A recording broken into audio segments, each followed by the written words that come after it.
Hello and welcome to Catholic Unscripted. I'm Catherine Bennett. And I'm Mark Lambert. And we've just come together this afternoon because the new Pope has been announced. Mark, what can you tell us about what we're seeing so far? Yeah, so there's live pictures of the Vatican. Obviously, I'm absolutely shocked. I really wasn't expecting white smoke this early on. Not really sure what it means. Obviously, the favourite was Cardinal Parolin, who was the Secretary of State for Pope Francis. He had basically come out. So he's the guy who's in charge, who brokered the China deal. So we didn't really want someone to come out and be Pope who was so closely affiliated with Pope Francis. And he came out earlier in the week wearing Pope Francis's mitre, and there was a lot of people saying that would mean that he wouldn't be Pope because he seemed too he seemed a bit too close to Francis and a bit too cocksure of himself, if you like.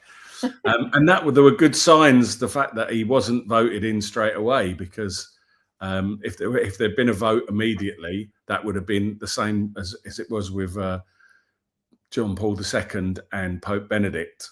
It would have been clear that he was the clear option. But the fact that there were a couple of votes meant that they were going in one, that there wasn't one clear direction. So then we're wondering about who potentially it might be.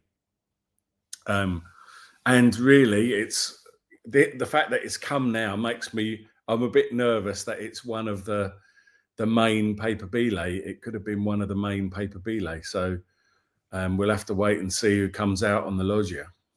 Yeah, it's very exciting. We've spoken before about how we would be very pleased to see the Latin Patriarch of Jerusalem, Pizzaballa, elected. Erdo would be another name. Of course, we might be dreaming when we say Sarah. There was a campaign by Macron to specifically target Sarah and Burke, of course, but we don't know. The cardinal in Marseille, Aveline, has been touted as well, and he was a pick by Francis, wasn't he? He would be very much a Francis II by the sounds of it. Yeah, he's absolutely dreadful. So that would be a disaster. I am so nervous. I can't believe it. Me too. I don't know who it's going to be. I literally haven't got a clue. But I think Tagle will come singing out. Well, yeah. I mean, there could be. Yeah, I hate to say it. I mean, I'm not hoping that it's Tagle at all. No. And there was sort of news broke earlier this week on New Daily Compass, which is an Italian newspaper, that he'd been involved in some gambling debts, that he had a bit of a gambling thing, which is something that I've heard numerous times but have never reported on because there's never been any firm evidence. But the fact that they were prepared to go to press with it meant that they'd finally found the evidence of that. Now, whether all these news stories filter through to the conclave, whether the cardinals are paying that much attention, you would have thought that they'd all have secretaries who are closely watching and giving them advice on, who knows? I mean, I literally don't know. It is a really important decision, obviously. So you'd have thought that they'd be trying to get as much information on who the right person to have would be. But I mean, there are other options. I think I've got GB News ringing me now, but shall I just ignore them? They gave me a ring. I'm sure we'll see Gavin appearing. Popping up, yeah. On TV. He'll be inundated. Yes, you say, I'm sure people would know, Ed Pentin and Dan Montagna, two fantastic journalists, have drafted this report, College of Cardinals report.com, which we've mentioned before and people have been referring to. And of course, the cardinals themselves, it gave them information where they might not have otherwise had information, and able to find out a bit about their fellow cardinals in the voting process. Yeah, and that only became really important because, like, bizarrely, Pope Francis had disbanded consistory. He had consistories to vote in popes, but there was no opportunity for the cardinals to meet. And he'd done that because he purportedly that what he was trying to do was to stop blocks creating, which, I mean, you know, like everything with Pope Francis, just seemed to be completely bizarre and completely disastrous. Because if the group of men who are supposed to govern the church don't know each other, then how can they govern anything? But I suppose you've got to remember that there are a group, the Cardinal Deans, like that. A lot of them do work in Rome together, so they're going to be a powerful group of power brokers, I would imagine. You know, I like people that we haven't mentioned before. I heard something earlier today that there was a dark horse coming through, which was Cardinal Pablo Virgilio Sionco David, who is he's the head of the bishops of the Philippines. He would be absolutely horrendous. He is an advocate of synodality and all the horrible things that he's a big fan of Judas. Thinks Judas should be rehabilitated, and he loves Fiducia Supplicans. So that would all be absolutely horrendous. Who's that? Say his name again. Sorry, Mark. Well, Cardinal David is probably the best way to refer to him. But one of the other ones that I really like is Cardinal Ranjith, Cardinal Malcolm Ranjith, who's a really experienced churchman, and someone with a lot of experience of, you know, evangelization. He's from the Asian subcontinent, so he would be absolutely brilliant. There are a few sleepers in there. We really have got, you know, it's so funny, we've really got no idea who it's going to be. I mean, obviously you've got the people everyone have been talking about. You've been talking about Aveline. Greg would be a horrendous nightmare. Don't hold back, Mark. Caroline. He might well be your Pope. You don't know yet. These are people who obviously I've been following for a long while. So they're people who are, you know, if that happens, God, Lord, help us. You know, I don't know what would happen. And there was another name. Some people got very excited about Ambongo after Fiducia Supplicans was issued, and he came out of Africa and, you know, challenged Pope Francis. But they'd be wrong to assume that he'd be a more traditional-minded Pope. Were he to be picked, it seems unlikely, because actually he's got quite a record of being interested in women clergy and quite keen on the synod. So some people, it's not easy to know exactly what they're about based on one thing here or there. Yeah, exactly. You've got to be very, very careful. And I mean, I thought Ambongo would be really good. But when you dig a little bit deeper into the things that he's actually supported, he promotes a synodal church. He is unknown on the Vatican-China secret accords. It's not very clear. He's sort of ambivalent on restricting the Vita Sordo, that is the traditional Latin Mass. Yeah. He doesn't believe in making priestly celibacy optional, and he doesn't believe in same-sex couples, but he's not that worried about ordaining female deacons, which, you know, that's the threefold ordination, three tiers of ordination. If you take one down, like the diaconate, then the whole thing comes crumbling down. Like, you know, it's not consistent. That's a really worrying theological position. So, you know, on the face of it, let's have an African, but not someone like Ambongo. But irrespective of that, he is quite a powerful figure in the conclave, because he is the leader of the African Bishops' Conference. So he will be able to influence the African bishops as to who they're going to vote. Now, we would hope that's a strong bloc, and we would hope they would influence it towards orthodoxy, wouldn't we? Yeah, definitely. I'm just taking a quick look at our... can you hear me, Mark? Yeah, I can hear you. Yeah, sorry. I'm just taking a quick look at our comments coming in. We have some people watching. We have a Pope, very excited as we all are. Someone says the white smoke smells like a pizza in the oven, and a nod to the fact that I'm sure others like us that would be keen to hear that Pizza Bolla has been voted Pope. And someone saying orange smoke means Trump. I think that's our friend TP, Mark. Oh, right. Okay. Yeah. Make sure you say your T's properly, or whatever it is that he likes. Yes. If you let women be priests, it's done. Well, you're right, but there will never be women priests. Of that we can be sure. So that's not something we need to worry about.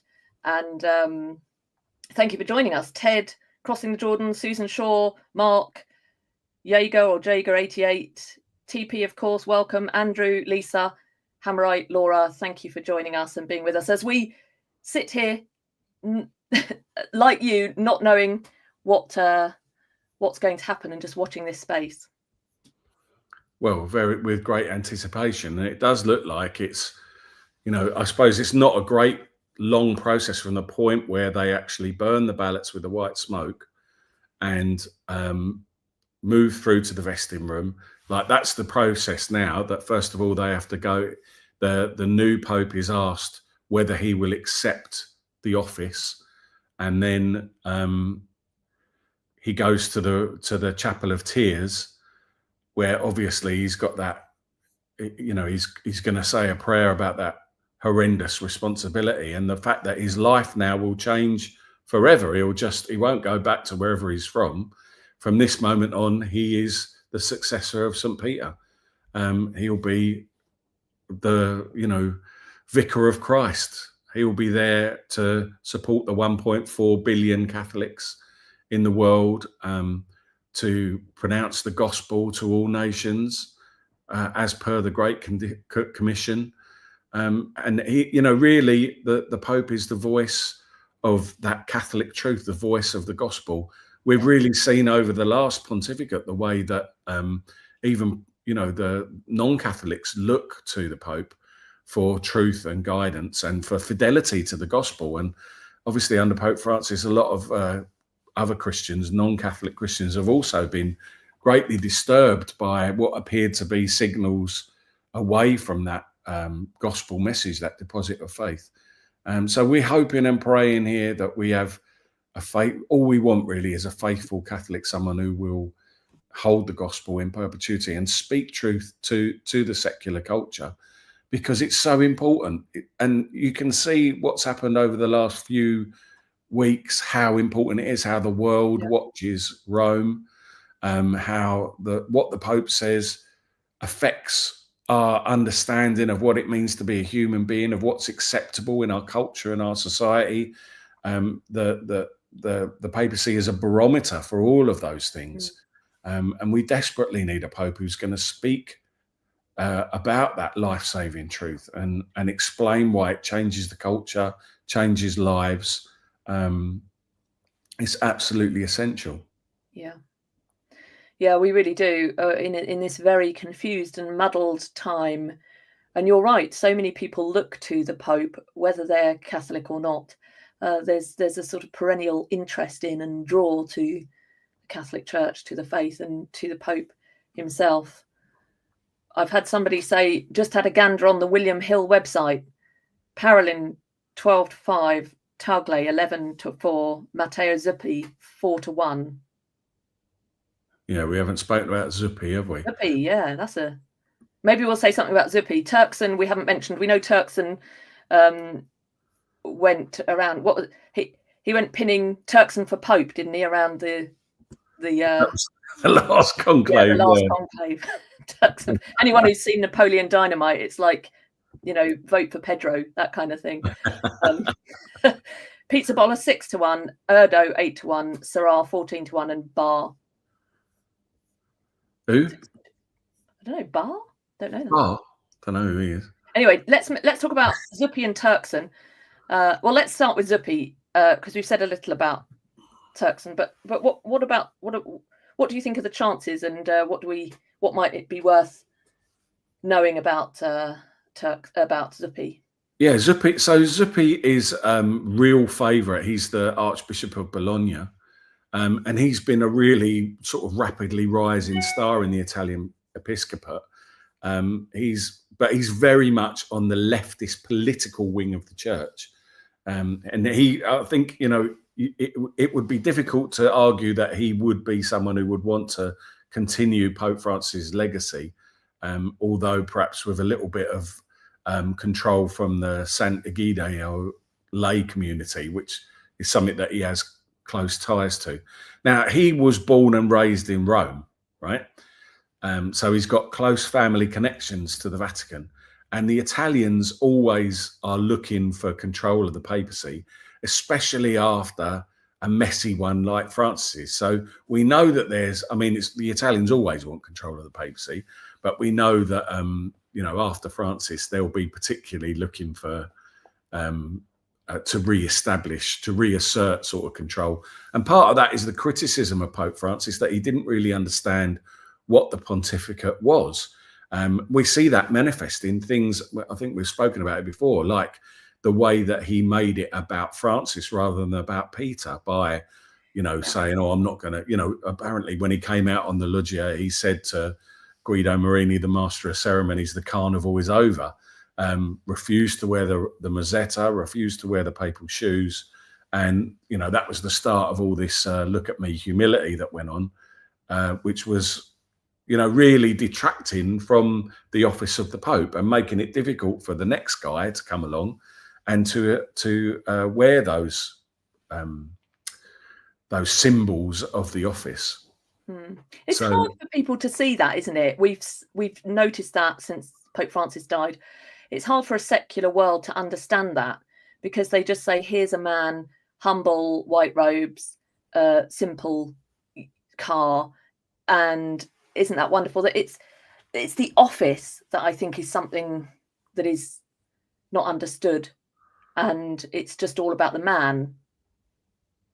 Yeah, exactly. You can understand that, like Francis, if you don't know, then it's easy to, to think, oh, that's humble, or that's, without understanding the symbols. And it's really, you see it all the time, don't you?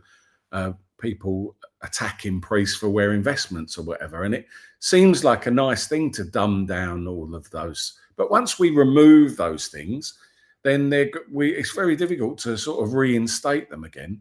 And every single one of those things, it's like prayer, isn't it? That, you can, does prayer matter or not? What matters?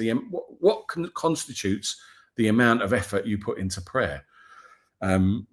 And if you just say, oh, it doesn't matter, you can just make everything a prayer, then why bother praying at all? Why bother praying, fixed prayers like the rosary, or go into adoration, or if none of it matters?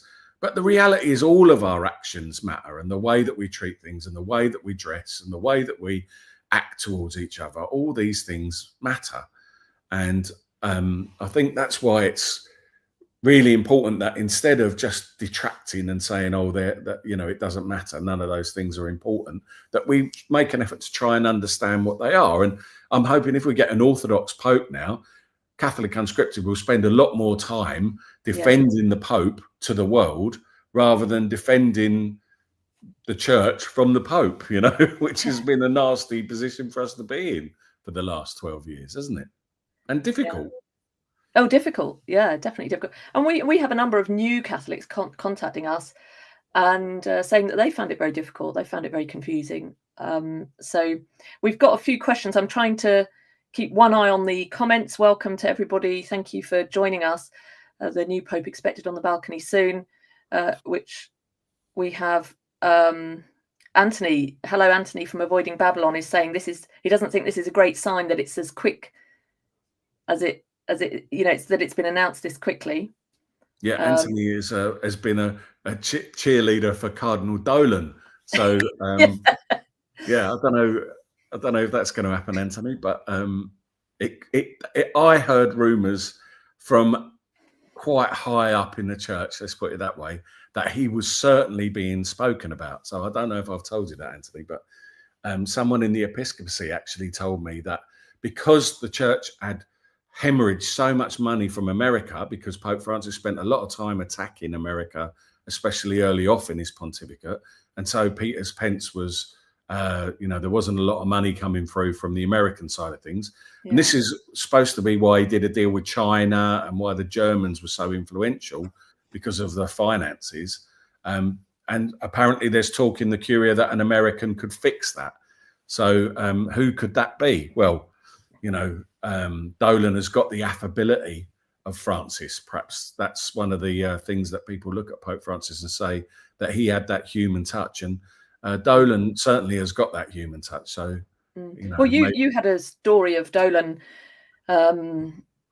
approaching Pope Francis, didn't you? And he said to him, yeah, and I wonder if in this context that would be to his benefit or not. That apparently, I mean, it was told to me because it shows that he wasn't, you know, quite the pushover or the Francis fan that critics might have claimed that he was. But apparently he did confront the Holy Father, Pope Francis, about, you know, his constant criticisms and attacks on priests. Because one of the things that Pope Francis, you know, there's all this, he went out to the peripheries and all that, but ultimately he spent a lot of time criticizing Catholics for being faithful, you know, for being faithful to the teachings of the church that he represents. And obviously that's really hard for Catholics. And he also spent a lot of time having a go at priests and, you know, like attacking the way that they dressed, or if they would, like, look, this is the trappings of the office. You know, why would you commit to the office if you reject everything that it sort of goes along with it? So it was fair, but I thought that was very, very good of Dolan to stand up for his priests. It shows that he was committed to his priests, and, you know, I wouldn't be against Dolan. He's a good communicator. You know, Pope Francis apparently kicked him out. Well, I think that happened quite a lot with Pope Francis. If he didn't like what you were saying. The first time. Yeah, we've got. I think we've got Gavin able to join us. So he was unavailable when we began. So let's bring Gavin in. Hey, Gavin, welcome. Hi. How are you feeling? Excited, Gav. This is your first election as a Catholic. Yes. No, I'm feeling terrible. Oh. Oh dear. As you compose yourself, I'll go to the comments. Mark, some people asking questions. How soon do you think before we'll know? Will it be today? Well, imminently. Yeah, it'll come out now. That's what I was just saying. That the way it goes now is that he's asked if he will accept the office of the papacy. Then he goes into the Chapel of Tears and he vests, says a few prayers, and then he'll literally just be pushed out onto the lodge. Yeah. So watch this space any moment now. The papal name, that's another thing people are talking about in the chat. Hello, Sarah, Ted, Bartholomew, all of you who have joined. Gavin, so you're not feeling great. You're worried. You're anxious. Tell us when you saw the white smoke. I think you were walking your dog, weren't you?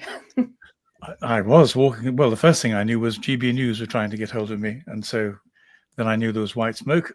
So then I texted you and said, "What are you doing?" And then GB News said they didn't know what they were doing, and would I like to come in? GB News have gone around all of us. Would I like to come into the studio in 5 minutes? And I said that my space-time resources weren't up to that. Then the signal went. But I think the reason I'm feeling apprehensive is because there are two ways opening ahead of us, and one is going to be very painful and very difficult, and one would be joyful and creative. And it's a bit like waiting to discover whether you've been found guilty or not guilty of murder. Everything will change depending on what happens. So depending on who steps onto the balcony, when I think back to Francis last time, and there was something about the way he held himself, his body language, that made me think that I genuinely thought he was an assassin of some kind. I thought I knew nothing about him, all I had known was John Paul II and Benedict. But when I saw this figure, I had a profound intuition of difficulty. So here we are again, and I have no idea what's going to happen. It's God's chalice to us. We've agreed to drink the chalice. So let us see whether it is a curse or a blessing. In some ways, everything will change. In some ways, yes, and in some ways, no. And that's the constancy of the church. Popes come and go. Some are better than others. As we've said before, really what we'd like is maybe for the Pope to be more quiet, less activist, to pray and to teach. But I was saying to you, Mark, just recently, my elderly father in his 90s and all the parishioners where he lives also in their 80s and 90s, they go to mass, they receive Jesus, they go to confession, they pray, And my dad said something like, I don't think I've ever thought much about what the Pope does. And there is an element that for us, we're very involved in what's going on in the church, and we do a lot of analysis of what's going on, and it matters to the extent that people are kept away from seminaries and the church is shrinking. But at parish level, at local level, for many Catholics, who the Pope is, the Pope will come and go, is not hugely important in their lives, is it? No, on a day-to-day basis. Yeah. And this is what you see even with the interviews that have been taking place in St. Peter's Square. The vast majority of people really have got very little idea about what goes on, what happens day to day, what Pope Francis was up to day to day. They've got a very broad idea of what he does. And I think it's very important to keep that perspective, to understand that, from our point of view, we're watching it very closely. We're reading the documents that are issued, and we know that has a real effect on evangelization and a real effect on the seminaries, the amount of vocations that we have. But for the majority of people, what's important is what's always been important, and that is practicing their Catholic faith with fidelity. Yeah, we can't forget, as we say quite often, that we strive for sanctity, that we do our best to grow in holiness and to protect our children and direct them heavenward. And what the Pope does or doesn't do doesn't take away from that vocation that we all have. And there is a danger, of course, especially under Pope Francis, there is a danger of being so dragged down by the ambiguity and the confusion and the some of the things that were coming out under and the appointments he was making. But we can't allow that to take our eyes off what matters. In terms another consideration would be, if you think about the clip that Cardinal Nichols put out this week, where he's been a great advocate of Pope Francis, like many of them have been, very loyal supporter, to the point where when he offered his resignation, he was kept on for another 4 years by the Pope, which obviously means that he's in the inner circle. And yet there he is saying what he thinks Pope Francis did wrong in a very politically astute way, but at the same time very clearly saying, this was good, but we need this as well.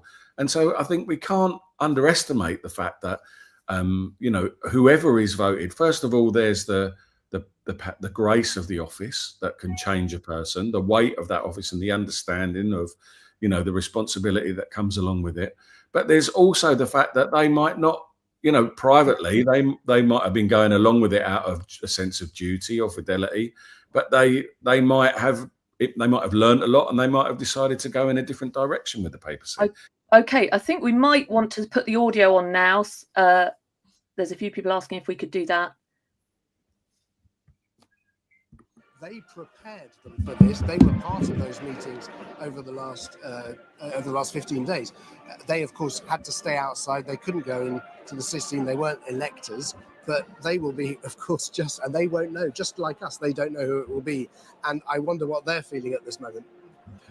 I'm actually also wondering what you think might be going through the mind of the person who's been chosen now. You wrote a biography of Pope Francis, and we know the emotions that were boiling inside of him at this particular time. What do you think is going through the mind of the new man? Well, he always described this sense of peace. It was about lunchtime when people were coming up to him and saying, get ready, some of them asking about his health. He knew that it was serious. He knew he was likely to be elected that afternoon. And he just said he just felt a peace about it. It would be okay. And that peace is really what never left him. And that's really what I think one hopes, that new Pope who's been selected, he's accepted now. He's chosen his name. He's had time to think about his name. He's had probably, at least a couple of hours if he hadn't thought about it before. He'll be talking with his fellow cardinals.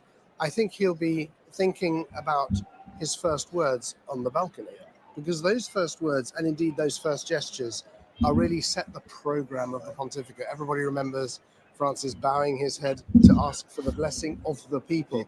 Wonderful this, Francis was all about taking the church out to the people. And I wonder what the next Pope, thinking of that, what happened, that precedent, will be thinking about what gesture he wants now to give, and what words, of course, to begin with. It may or may not be a fluent Italian speaker. I remember John Paul II on the balcony, famous, his Italian at that stage wasn't brilliant, and he made a few mistakes in his first sentences, and he said, I'm not from Italy. I know you will correct me when I get things wrong. Just that humility. And that People would love have that. endeared The Romans love that. Romans love On that note, Well, Pizza Balla we're all speaks fluent English now waiting and is Italian, of for course. that famous balcony with the doors to open and the first words from the new Pope, the leader of 1.4 billion Catholics around the world. What a moment that will be. We just don't know who that person is yet. That's the balcony there. And we're all wondering just what lies ahead for the Roman Catholic communion. Ali Maqbool, one wonders also where the first visit might be of the new Pope. Yes. And what tone that might set in terms I've got of to step out. I'll be their back in 5 ideas minutes. moving forward. No worries. Quite. And Pope Francis made that very clear. His first visit outside Rome was to the island of Lampedusa, which is where a lot of migrants head to as well. He laid a wreath on the waters there for all of those who had lost their lives in perilous crossings. Oh, thanks, Mike. As migrants. He says it's Parolin or set the Taglay. tone. But who said that? Now have Mike B. exactly half an hour since the white smoke emerged. We know it was 6:08 p.m. here. I don't think we're going to get there quick Rather enough. Taglay Today. back TP in- suggesting we and go to it's going Rome. to still be another half an hour or so before Yeah, tell him to write the person check. emerges. And the thinking is, if it was somebody who merged, perhaps in the first full day of voting, it might be one of the candidates we thought of as favourites going in, the ones around whom people might coalesce immediately. Yeah, I agree, Mike. Like Yeah, Pietro Mike's Parolin, reason who is was because of the Secretary of speed. State for Pope Francis. This is something Anthony In from the Avoiding end, Babylon said as well. obviously brought into a lot of the causes that Pope Francis championed around the world. He was his emissary, going to countries around the world, meeting world leaders. There are some who say he made some mistakes in that mission, Pietro Parolin, and Pope Francis. There's a few who said he himself made some in his mistakes. dealings with China, in his dealings with Russia as well. But we'll Yeah, get it to does find feel out like it's got to be fairly Parolin soon. We're or- still speculating until we hear the name that is announced to the crowds in, we expect, the next half an hour or so. But we'll find out pretty quickly what kind of Yeah. agenda we expect. Mike from says, them to and be where clear, the he doesn't want first either. visit might be. But as I say, Pope Francis No. set the tone very quickly. My son is watching on the train. I will. Yeah, Austin Ivory is actually the proto-deacon of the College of Cardinals, who is the first on that balcony ahead of the new Pope. That's right. Cardinal Mamberti, who's French, and he will, of course, say the famous words, Annuncio vobis, Annuncio vobis. I can't quite get it right. Anyway, It's in Latin. I announced to you news of great joy. Somebody's just scoffed my head. Yeah. And then he will say Habemus Papam, the famous words, and then he will say the name in Latin, and then he will follow that by who has taken the name, and he will say the name of the Pope also in Latin. Right. So these are those iconic first words. I announced to you news of great joy is, of course, the words of the Annunciation when the angel Gabriel appears to Mary. It's exactly the same words. So the assumption is that the election of That's a not Pope Ivory, is it? good news for the Yeah, world. it is, yeah. This is part of the Sorry. way, as it were, God helps us to flourish. He's doing a really this good life. job. This is a Credit where help it's to due. You know, humanity. he knows his And little I think, facts on that. The so. issue really for me, I think the shame is that, you know, he resigned from Catholic Voices, as you know, It's because actually you been were on about Catholic how Voices. the church Yeah. And you'd relates to think the that world. he'd give In a them way, a it's bit the of a old go, question you of know, the like Second see Vatican Brendan Council. Thompson or someone. Does the church, as it Yeah. were, take refuge in its own institution Jack Valero's and good wait as for well. people to come to it and preach, as it were, from a place of privilege and power? Or, as Francis believed, is this a church that starts He is from talking below, about privilege from a and place power, of though. humility, and The goes whole, out to everything people? that To he's take done on the this church commentary to has the been about people Francis. was How always amazing his Francis is. vision. The reason that Francis startled us in 2013 was that almost everything about him communicated this new style. Yeah. You know, the approachability, the directness, the Press warmth, the conferences on humanity, planes and so on. the freewheeling nature of his relationship with the press. it's very hard now to imagine Yeah, the that's a next Pope confusion. reversing that, but it is possible. And therefore, I think who comes out on that balcony, I certainly, in a way, I think our first reactions are going to be, is he going to continue to be that sort of Pope? Or is this actually a course correction, an attempt to some extent recover what Francis broke through? But you know this as well as anyone, I suspect, that Francis had charisma. He could pull that off. He could have that impromptu press conference on an aeroplane and talk about the relationship of the church to the LGBTQ community. Clive, here's the secret I'm going to let you into. In Okay. 2012, Cardinal Jorge Mario Bergoglio's reputation was of a rather dour man and an introvert. After he was elected, the one thing that the Argentine bishops used to say to him is, Jorge, what the heck happened to you? And he would say, it's the grace of the office. He gave almost no interviews. Yeah. And this is what we have to remember. The person that's been elected might be actually a fairly introverted, shy person. But as Pope, he will need to be Like Gavin. different. Because nowadays a Pope has to be able to relate to crowds, travel the world, and have that charism. But charism means gift. Yes. And as I said earlier, the assumption is that, as it were, Francis God, the Holy did not Spirit, have will charisma. give the Pope the gifts that he needs, Gavin building on coming his back own in, natural did you gifts, say? I don't to know. perform the mission No. of St. Peter that Jesus entrusted to I was St. laughing Peter. because he said he might be an introvert. So, we will Shall I probably quieten him see down for a minute? whoever comes out on that balcony. Yeah, it's until something happens, maybe. Yeah. Well, we'll keep it. Let's keep one eye on that. It could be another little while.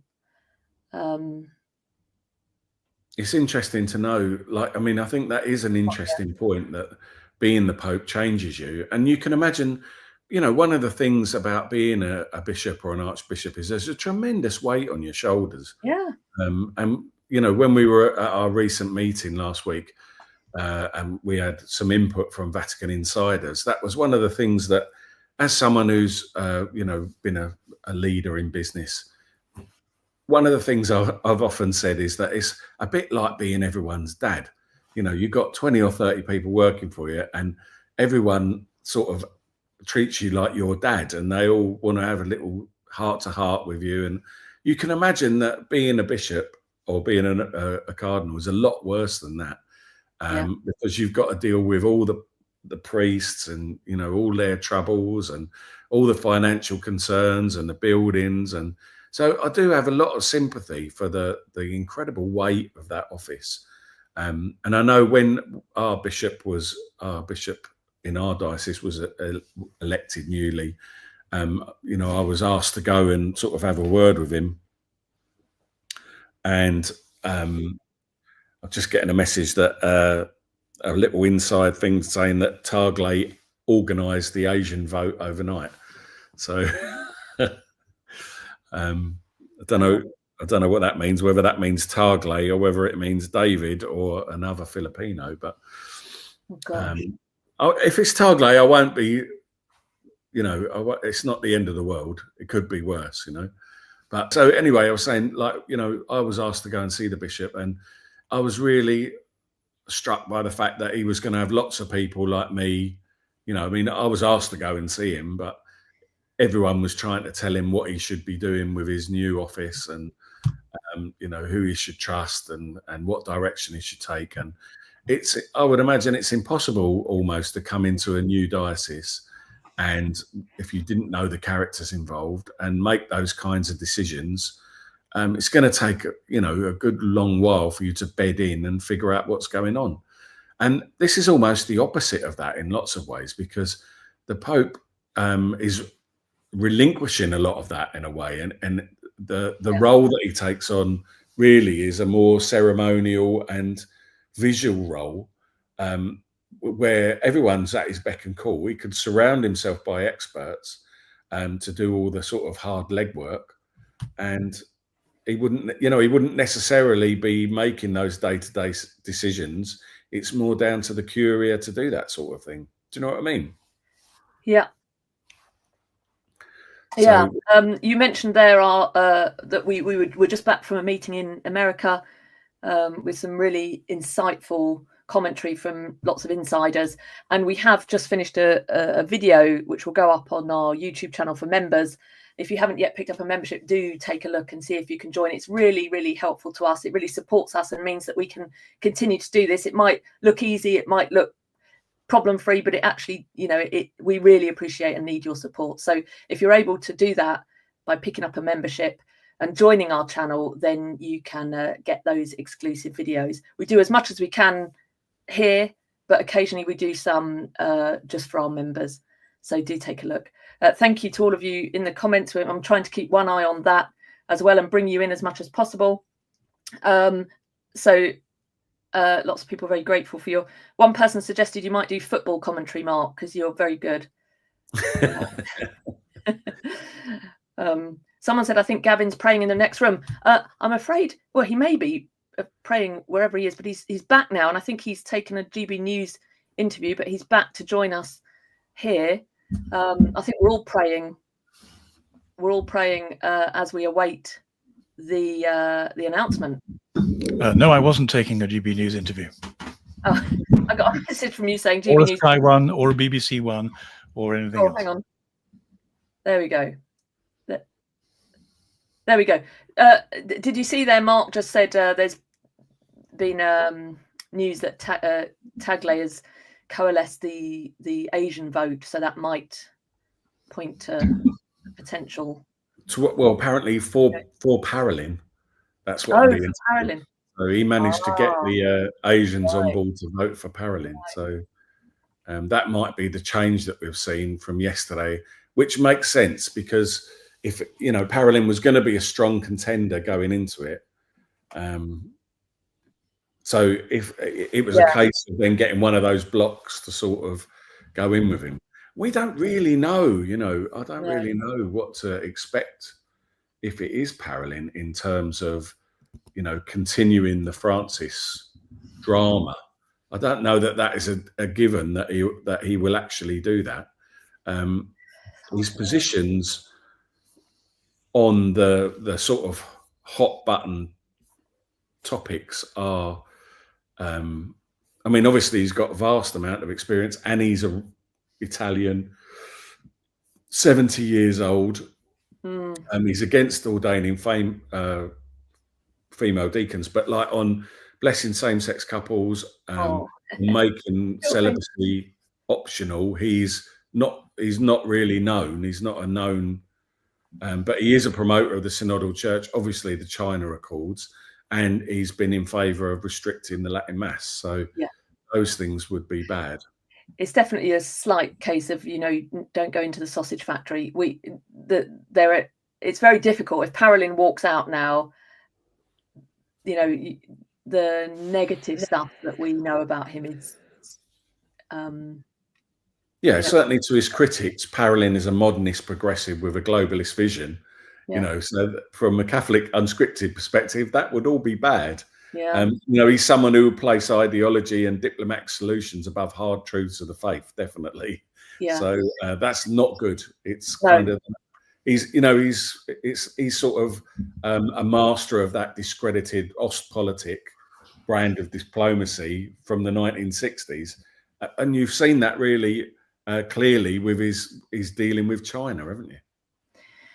Yeah, and I don't think he's the Pope we need with the crisis in the Middle East right now either. I wouldn't be overjoyed to see Parolin walk out, but we'll see. It will be, yeah. It will be what it will be. And somebody said, let's pray for the grace to just not let it get us down, not to be too swept up in it, and just to manage and cope with the result as whatever it is. Somebody else said Gavin's not optimistic. Gavin, you describe yourself sometimes as a apocalyptic optimist, don't you? Yes, I am. I don't think it's a matter. Well, we need to decide what language we're speaking in, whether we're speaking the language of psychological temperament or theological disposition. If you're speaking theologically as a baptized Catholic, then it's not about optimism or pessimism. It's about theological hope. The Lord will take the circumstances and bring his kingdom through whatever the circumstances are. But even our Lord had different responses to different circumstances. So when a centurion recognized him for who he was overjoyed and said, "This is the way it should be done," and it made his day. And when he had to go into Gethsemane to drink the cup, he sweated blood. So we're entitled to have human responses, even in the knowledge that God will work things out. I think I find it, I must live on a different planet from the people who are jumping up and down inside Vatican Square as though they've been elected to a party.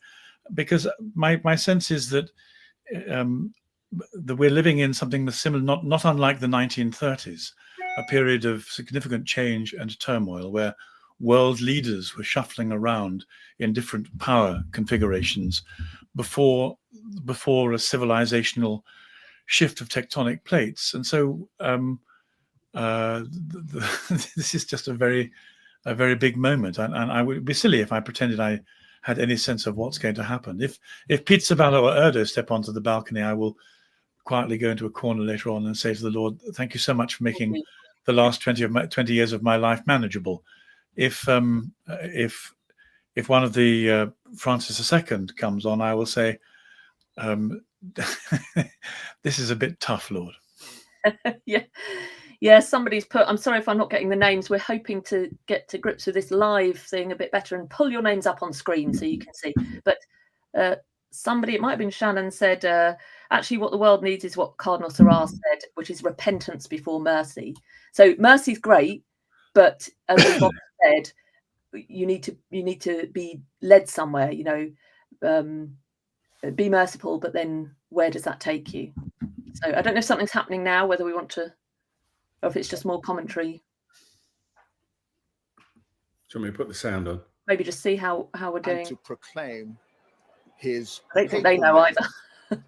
And no one knows, and that's what I'm sort of watching to see.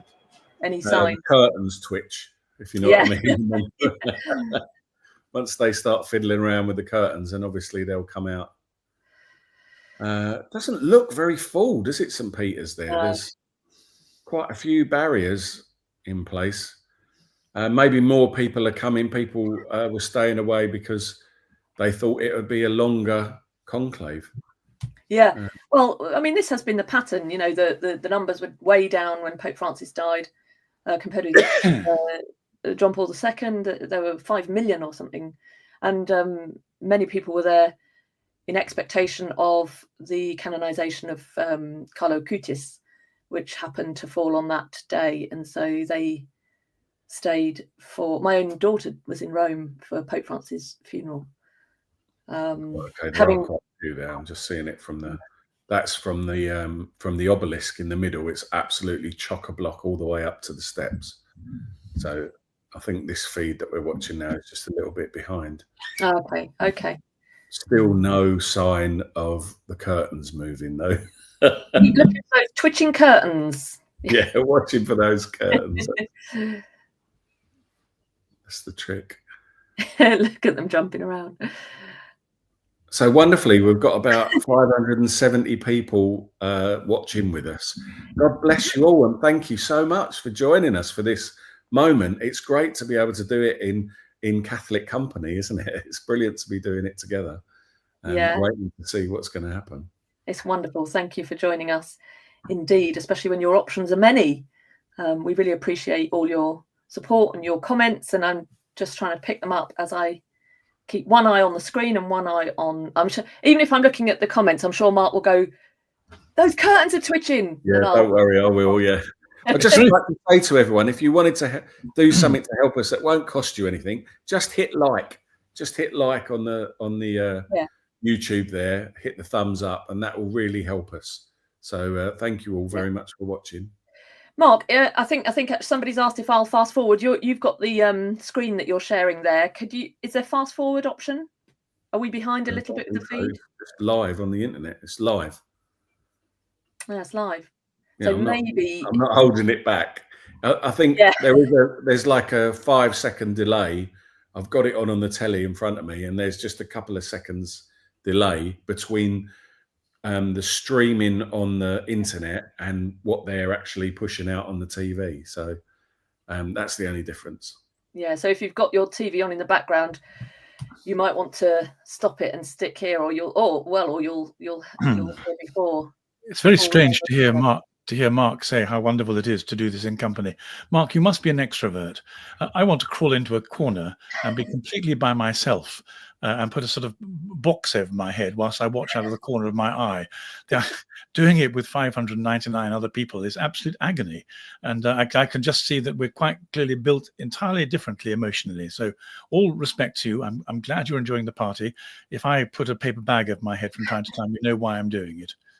I did say when you stepped out earlier, somebody was talking about Austin Ivory was commenting about an introvert pope, and I said, like, because Gavin, you've told us a number of times that you're an introvert, and I think people were surprised by that, because you're very confident, you're erudite, and speak so brilliantly. But yes, this is not your comfort zone, as it were. And I think often people misunderstand the relationship between the head and the heart. In fact, it's a very important area of Christian spirituality, because the way in which the head and the heart operate in our love for God are entirely different from one another, and they need to be coordinated. But my head is my head can do anything. I can appear with my head in any place, in any time, and think any thoughts. My heart is the heart is the bit that falls in love. The heart is the bit that it is tender. Unfortunately, this is not a head moment. This is a heart moment. I'm in love with Jesus. I'm in love with his church. I'm in love with the kingdom of heaven. And to have to be in love and exposed to the glare of lots of people at a moment of serious trauma is quite painful. But I could do this without a screen and without a name, and offer cerebral thoughts without any difficulty at all. But I do care a lot. Well, Gavin, this might cheer you up. Gavin for Pope. I'm sorry, I haven't had a mark for Pope. I don't know why, but we know we're not going to get a Catholic Pope. But Gavin for Pope. I think they're trying to tease me, because they know that nothing in the world could possibly be worse. I mean, I look back and I'm so grateful that the Anglican Church decided not to give me any serious responsibility. Yeah. It was the nicest thing they could have done for me, and I'm hugely happy to only have a responsibility for thinking and praying. So, I mean, can you imagine those poor cardinals who went in there? There must have been about 20 papabile, 20 who could have become Pope, and how they've had to pray and struggle and hope and fear. Wow, poor things. Thank you to all your comments. Shannon, brilliant. I keep seeing your messages come up, Shannon. Lots of really, really wonderful comments you're making. And so many others. Lots of people saying they feel your pain, Gavin. Very glad to hear from you as always. Lots of very nice comments saying God bless you three. And I think Andrew said earlier, whoever the Pope is, don't disappear. So we don't intend to. We'll carry on as long as God allows. Speak for yourself. No. Of course I agree. I know. Mark for Pope. I got a mark for Pope. Yes, Mark for Pope. That's now there are 2 votes for Mark for Pope. In fact, with anyone else. Welcome to the Unscripted conclave. we can change the result if we get enough people voting. We can go to them and say, actually, we get a few cardinals on board, and we can have a different result. That's twitching. Do you want me to? Yeah, here we go. So I'm being told that this Tagle, the last name of the chosen cardinal in Latin, and then finally the new name of the chosen cardinal. This is the moment that the crowds are waiting for, and in times gone by, in the last conclave, we waited, I think, about 66 minutes for the announcement of Jorge Bergoglio, Pope Francis. It's now been exactly 60 minutes since the smoke started to issue out of that famous chimney atop the Sistine Chapel.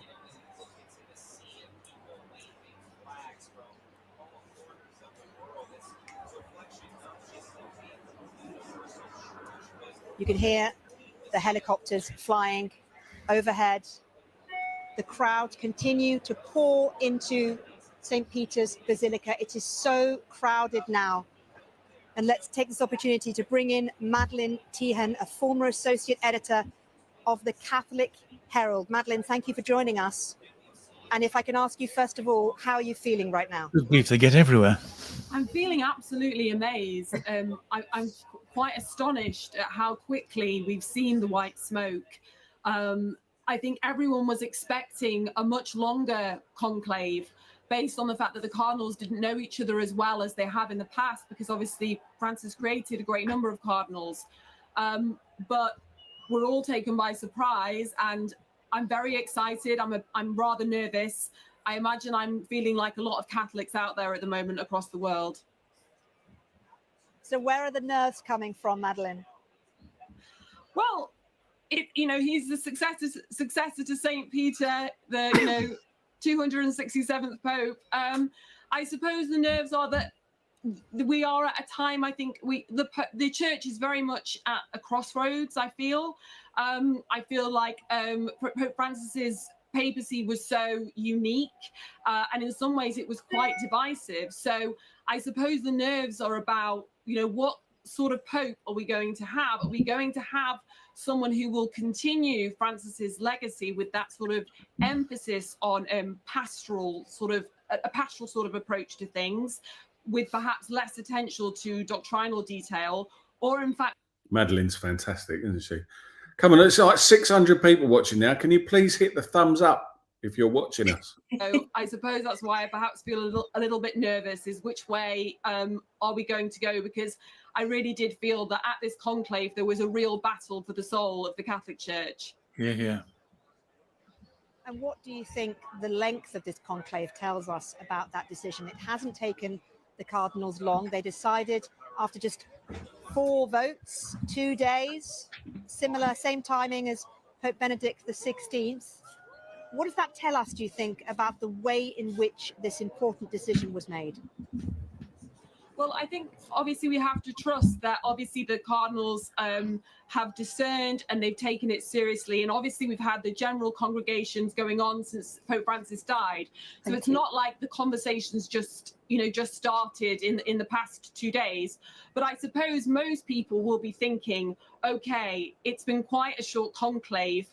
Perhaps it is a cardinal who is very well known, very well established globally and within the Vatican. I mean, there has been a sense that I've picked up that in fact they want someone who is perhaps an Italian, because they want someone who is familiar, because there's that real feeling that the church as an organization needs to be well-oiled again. It needs to be properly run. It needs someone who knows how to handle that Vatican bureaucracy. So such a short conclave, to me personally, I mean, I'll be proven wrong, would suggest it's somebody who is very well known, and perhaps very au fait with how the Vatican works, and well known both in Rome and across the world. He's out. The legacy of Pope Francis looms large, does it not, over this next papacy? And as you mentioned there are different avenues, different roads that this Pope could take the Roman Catholic Church right now. And there are also challenges as well, to be frank. Yes, there are so our huge commentators are saying... and I think that the thing about Francis... Let me just interrupt you there. Madeleine, let me interrupt you there. We have some movement on that balcony. I think we can expect Dominique Mamberti to come out and make the announcement, and there he is. Let's listen in.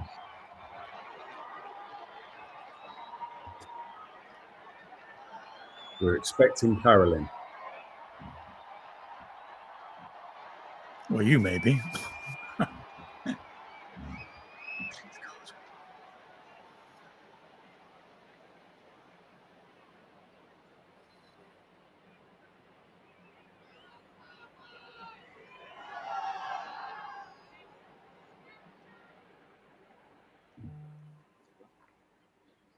Annuncio vobis gaudium magnum.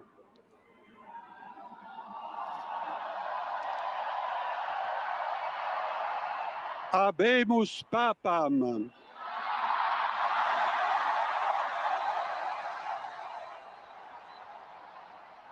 Eminentissimum, ac reverendissimum Dominum, Dominum Robertum Franciscum, Sancte Romane Ecclesiae, cardinalem Prevost, Prevost.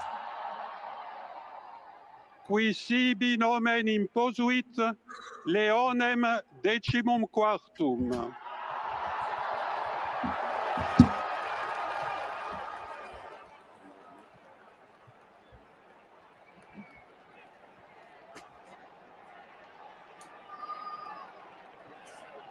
We are Right. just hearing that the new Pope is Cardinal Robert Francis Prevost. An American He is the American. first Wow. Pope from Chicago. to hail from America. He is the first American Pope. Wow, that is amazing. My goodness me. There is applause amongst the That was very audience unlikely. now, amongst the faithful, and you can see the We were warned cardinals they might there want an American because only the gathering Americans can solve the huge financial crisis. on the balcony. But there was fear that it would centralise too much power. Wow, that's a left field. And his positions are not really very well known on almost anything. Robert Prevost was Wow. born in Chicago. He has He was- lived in Peru, though, for many, many years. So he's also a naturalized Peruvian citizen. But this is an historic moment for the Roman Catholic Church. He's a 69-year-old cardinal. He was appointed by Pope Francis in September 2023. From He's the chosen the name Leo Augustinian order. XIV, which can't be bad.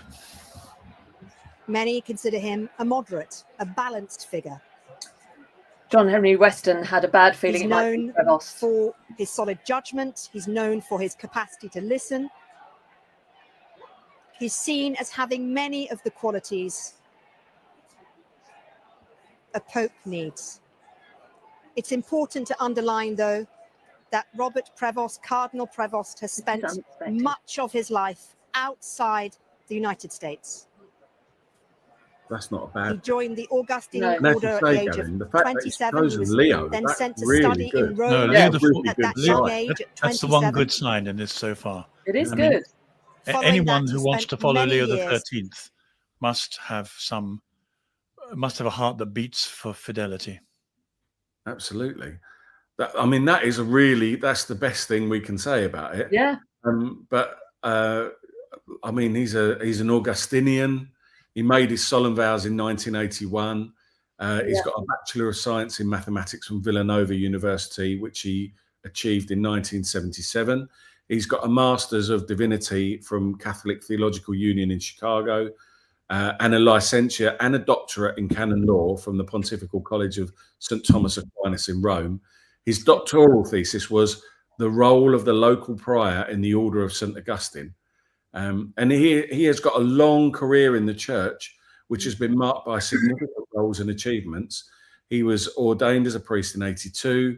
He joined the Augustinian mission in Peru in 85 and served as the chancellor of the territorial prelature of Chalocanas from 1985 to 1986. It says here he supported Pope Francis's change in pastoral practice to allow divorced and civilly remarried Catholics to receive Holy Communion, but Prevost appears somewhat less favourable to currying favour with the LGBTQ lobby than Francis was, but he showed mild support for fiducious duplicans. Which could be just a, diplomatic choice, couldn't it, rather than a actual commitment. Yeah, well, all my people now texting me saying my sources are rubbish. He's faced some controversy regarding clergy sexual abuse. It's hard. It's almost hard to know who hasn't, although he has been defended in both instances. Yeah. More recently, questions were raised about Prevost's knowledge and handling of abuse. Yes. So I think what we said, we were saying Dolan, but I think that has come true, isn't it? That they've gone candidate to America. Yeah. Absolutely spectacular choice to go to America, if nothing else. Well, we thought it might happen, but that it would be Dolan. Yeah. Yeah, exactly. Yeah, we were thinking Dolan. And how did they come down on this guy? That's really interesting. Against ordaining female deacons, not certain about some of the other stuff. Lots of question marks. So a bit of an unknown, but keen to promote a synodal church. Yeah, sorry, you've probably said that. The nature of going live. Yeah. So well, and that's like I think the same-sex couples thing is ambiguous on it, isn't he? He's expressed reservations about sympathy for beliefs and practices that contradict the gospel. I like that very much. But he showed less clarity about fiducia supplicans, stressing the need for national bishops' conferences to have a doctrinal authority to interpret and apply such directives in their local context. So he didn't fully reject the document. It just used a bit of sort of politics speak to get around it. Yeah. Well, as somebody said, a few people are saying, of course, let's give him a chance. We can't come straight out the gates saying, oh no, look at all these things. This is just to give you a few pieces of information. He's a bit of an unknown, a slightly left field choice, but as you say, we've just heard how Jorge Bergoglio, Austin Ivory was saying how he changed with the grace of the office. So I'd like to say something, despite the fact that I've been the one who's been most on tenterhooks. I'd like to say something about Leo XIV, as we were just talking about a little bit earlier. The three of us, when we've been talking to other people, have been playing a little parlor game and saying, what name would we change or we choose? And I rather like the fact that in Conclave, the successful candidate chose Innocent. I thought that was rather sweet. And I joked I would choose Gregory after Gregory the Great. But the fact is, one of the most important and powerful popes in the last 200 years was Leo XIII.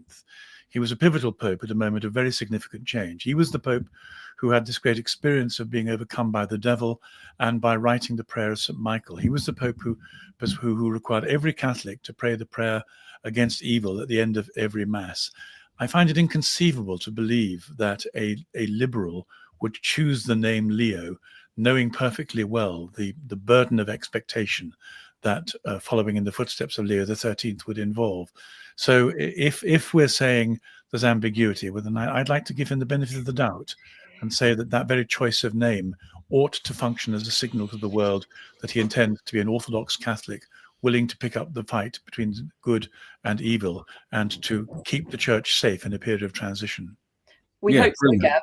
Yeah, we do hope so. Mark's been spent the last decade saying Pope Francis indicates right and turns left. So let's hope it's not an indication one way, only to be. Well, and he's a canonist as well. He's a canonist, which is clarity, which gives yeah. clarity. And that was one of the massive problems we had with Francis, was that he didn't care. He didn't care about canon law. He just immediately, like the appointment of Zanchetta, he overruled canon law on numerous occasions, taking advantage of the fact that the Pope is the supreme legislator, and it's done great violence to the church. So please God, the fact that he's a canonist means that he's got respect for canon law, and that he will reinstate that in the church. Please God. Please God. Yeah. And so that's really cool. I'm really excited about that. Yeah, Louis XIV. Wow. Leo. I'm going with my French kings there. Pope Leo. What have we got here? Just coming in on the comments. Yeah, let's pray for him, of course. The balcony will show us a lot of who he is. I think the American commentary, somebody's put here, the American commentators are distraught. Oh, really? Someone at Russ says, let's give him a decade or two to thoroughly destroy things before we make up our minds. Come on, Russ, let's try and be a bit more positive.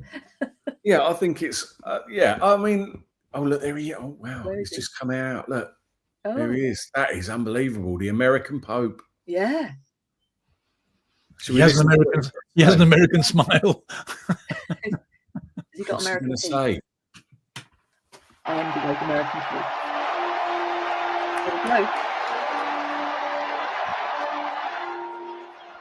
Wow.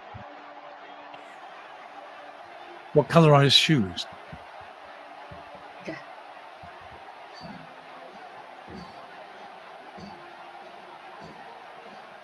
Oh, look.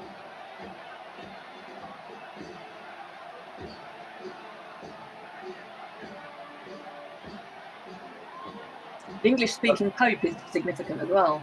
I like his smile.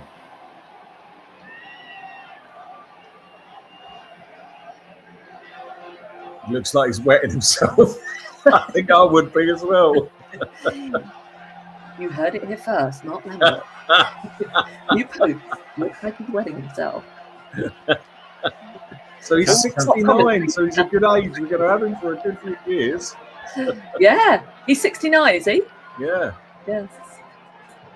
Jubilation amongst the crowds. I can see a crowd of nuns just to my left up on the balcony, waving their yellow and white handkerchiefs and waving at the new Pope as he smiles benignly down to the masses. A moment ago, you saw a close-up of his face. He truly looked like the weight of the emotions was sitting heavy in his heart. But he looks happy. He looks happy. You must be an extrovert. I don't know. So he is the prefect for the dicastery of bishops, which is the role that he's done since 2023, which is a really powerful position. Obviously, here he goes. He's going to just start speaking.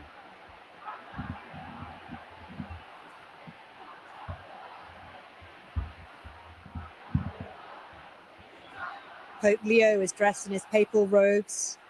He would have had time to get dressed, to prepare himself after the conclave. He's wearing the Mazzetta and the red shoes, so they're good things. Yeah. That's a very good sign indeed. Black That's shoe a nonsense. very, Room very of good tears sign. where he would have been able to dress himself in his new papal robes.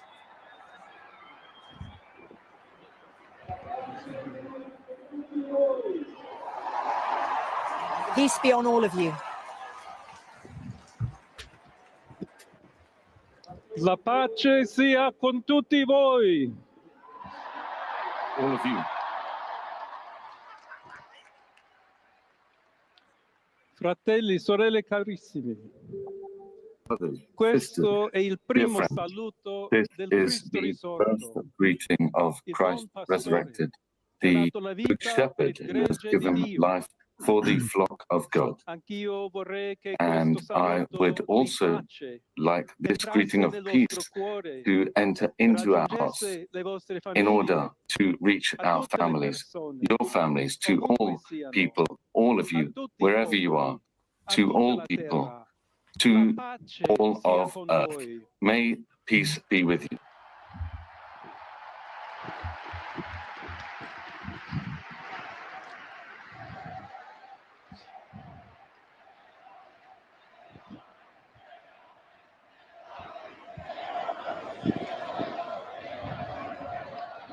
Well, his Italian is good.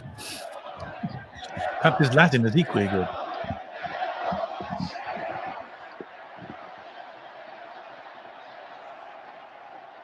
Questa è la pace di Cristo risorto. This is the peace of Christ resurrected, a peace which disarms us, but which also builds us up, which is perseverant, which comes from God, God which loved us, who loves all of us unconditionally. I like his body language. I like him. Conserviamo nei Once nostri again, orecchi quella voce I would like debole, to express ma sempre how coraggiosa we di have the Papa weakest Francesco, voices, che but the benediva greatest Roma. voices, and Pope Francis, may he be with us as we bless Rome. Il Papa che benediva Roma The Pope who was blessing Rome, who blessed Rome, who gave his blessing to the world, to the entire world, to the whole world, on the day of Easter, on Easter Sunday. And once again, I'd like to pass on that blessing. God loves us, God loved you, God loved all of us, and evil will not prevail. We Amen. are all in the hands of God. Amen. Like that. Senza paura. Therefore, Uniti. without any fear, Mano nella mano united, con Dio, hand in hand with God, among ourselves, may we advance. Let us advance together. We are disciples of God, of Christ, and Christ goes before us. Christ walks before us. The world needs his light, our light. The humanity needs us as the bridge to reach each other. Allow us to help each other. You, us. We must build bridges with dialogue, coming together, You like that, Gav? uniting, becoming one single people in peace. And thanks to Pope Francis.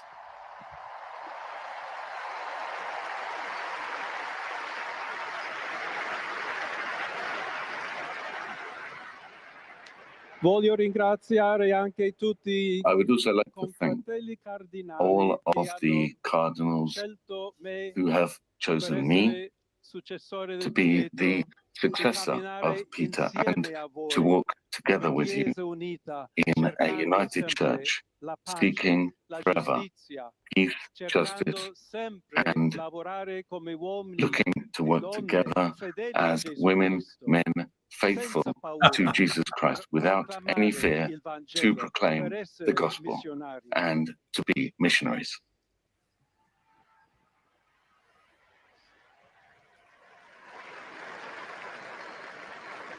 Sono un figlio di Sant'Agostino. I am a son of Saint Augustus. Augustine. I'm Augustine myself. Che ha detto: con voi sono cristiano e per voi with you, I am a vescovo. Christian.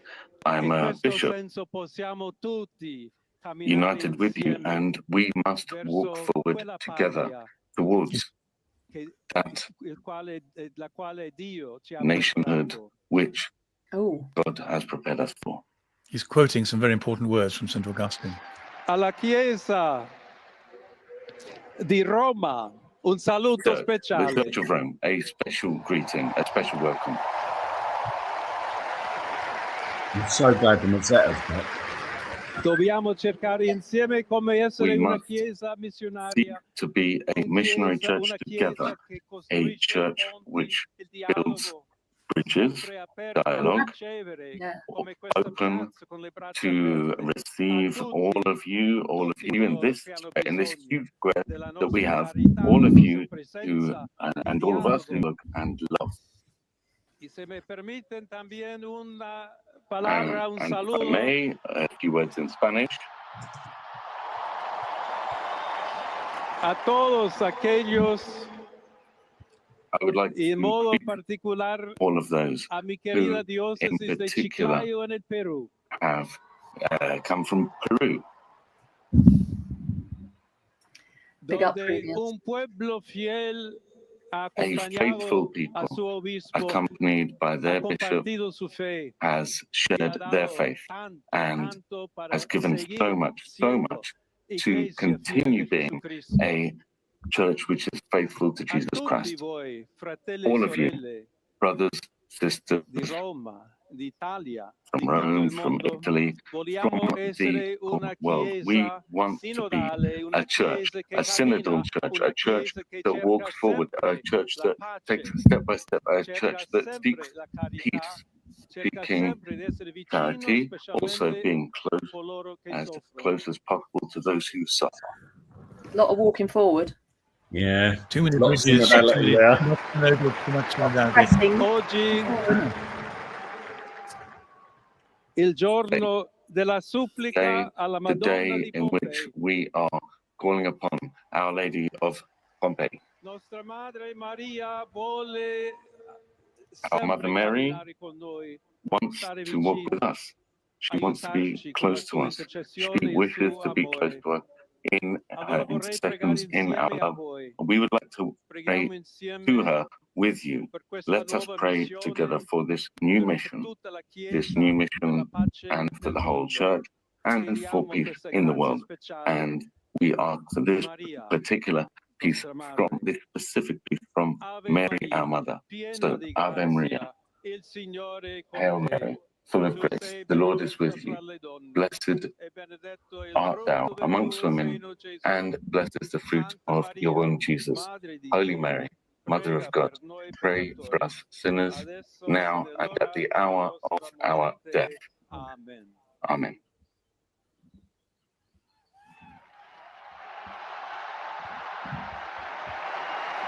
Well, and on that note, I have an appointment in Shrewsbury and have to leave you. So I'll offer some words. When I come back, we'll be wiser than I am now. God bless, folks. See you later. Well, there we have it. Leo the 14th.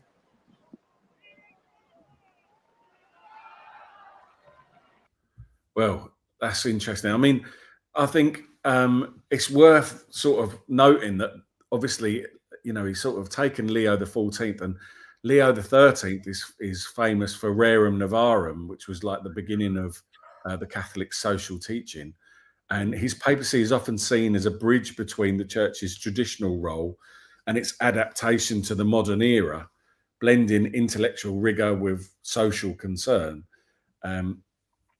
So, I don't know, you know, it does look like he's sort of taken on board that sort of social doctrine, doesn't it? And in that vein, but let's not be downhearted. Let's be positive and see what he does. I think it's basically more of the same, but with a Mazzetta. Yeah, I'm afraid. Well, I mean, let's see, but yeah, Pope Leo the 13th is one of the most important popes of modern times. And of course, known for his the Ralliement, which is that, you know, in that kind of assimilation with the world. But we just don't know. We just have to watch this space, because we know that the man will. There's only so much we can know about the man, and we don't know how he will be as Pope. But I mean, I don't want to be negative, but there was a lot of dialogue, bridges, walking together in that first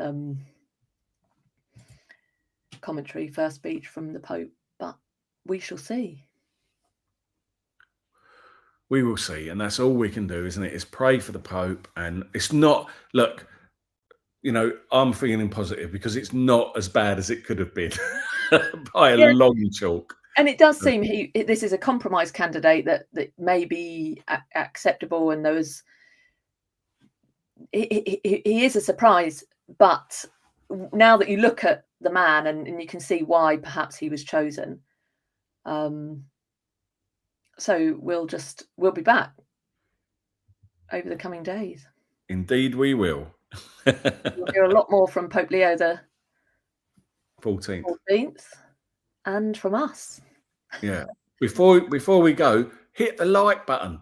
There's like 800 people watching. We've only got 400 likes or something. Hit the like button, and if you are able to, now, come on, I want to see it going up. Thank you. Yes, more than that. One person. 729 people watch. That's better. Come on, you can do it. It's not that complicated. Lovely. And if all of you are able to take out a YouTube membership by joining our channel, that would really help us. Thank you to those of you that already have. We do have some additional commentary in videos for members only. So once you've taken out a membership, you will hear upcoming a review of our meeting in Tennessee with lots of inside information. Inside info. Yeah, we had really fantastic meetings with a lot of key figures in the church. So we've done a recording all about that, which will be going up for our YouTube members. Which but more than anything, it's just a way of supporting us, and with your support we can carry on doing what we're doing, and we want to be able to do that. So a little amount from you means a lot to us, so thank you very, very much. But I think that we might draw this to a conclusion and then come back probably tomorrow. Thank you, Sarah. Thanks, guys. Thanks for your support. Thanks for liking the video, and thanks for watching with us. I hope you've enjoyed our commentary. I think we've been able to give you a bit of the background as we've gone along. We'll be back very soon with some more information. We'll do a bit more digging on Robert Prevost, Pope Leo the 14th. Yeah. And please God, we'll see you very soon. Yeah, and thank you for joining in the comments and being part of this momentous day with us. But for now, thanks for watching. I'm Catherine Bennett. And I'm Mark Lambert. God bless you all. God bless you.